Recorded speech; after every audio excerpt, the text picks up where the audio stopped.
Okay, hi everyone. My name is Andrés Soto, and today I'm going to start to have a conversation with you about an article that I read before.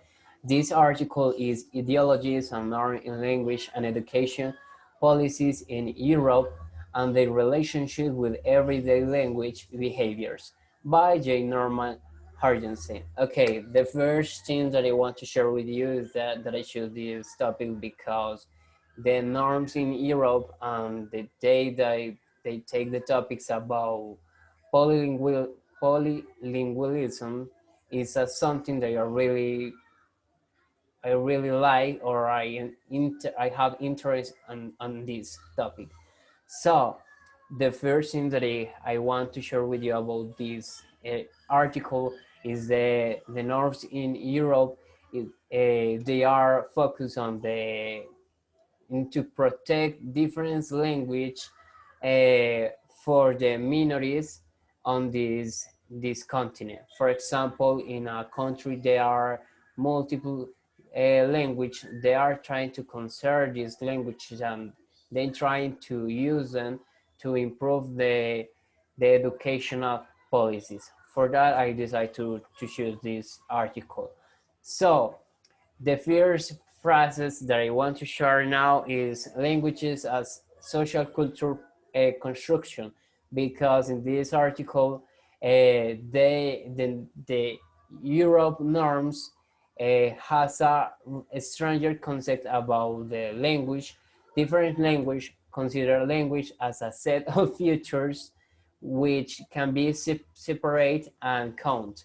That is strange because maybe they had on mind that we need to have a real good control of the language, and when you have this control that they are talking about, you can count your language. So there is a strange in this norm on in Europe. So this terminology is based on the assumption that language can be counted. 1, 2, 3 languages. Okay, that is strange, but it's something that we need to take into account. So the other thing that I want to share with you is the current sociolinguistics suggests that languages is this essence are social cultural construction, and maybe that's right because you need a language to have a conversation or have an interaction with the other to try to express your ideas. So this way that the language start to have a new form. For that, the social cultural the society try to modify or try to control about the languages. So another thing that is important I want to share with you now, these ideologies in Europe have different norms. For example, now we have the monolingualism norm that they suppose person with access to more than one language should be sure to master one of them before getting involved with the others. So there is a real problem because if you don't have a total control of your language, maybe you are not able to have a conversation on that language. So that is something strange, but I really want to share with you that because maybe I am not a master in my language, but I maybe there is maybe some tools or some strategies to try to learn another.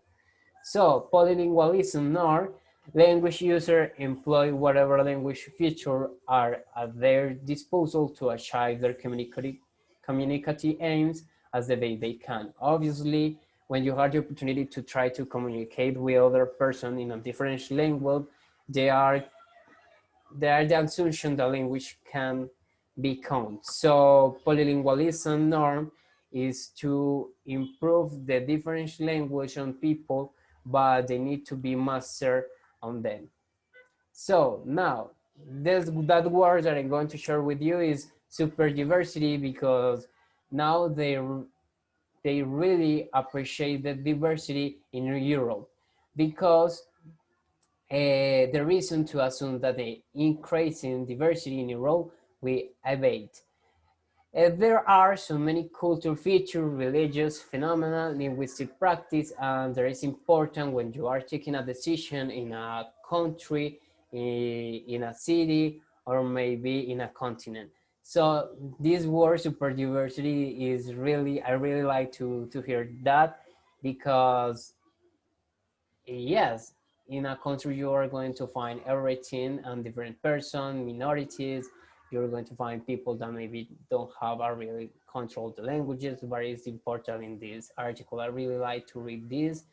Yes, but that I want to share with you that I am, maybe I'm not agreed with the idea that you need to be a master on a language to try to learn other. So thank you everyone.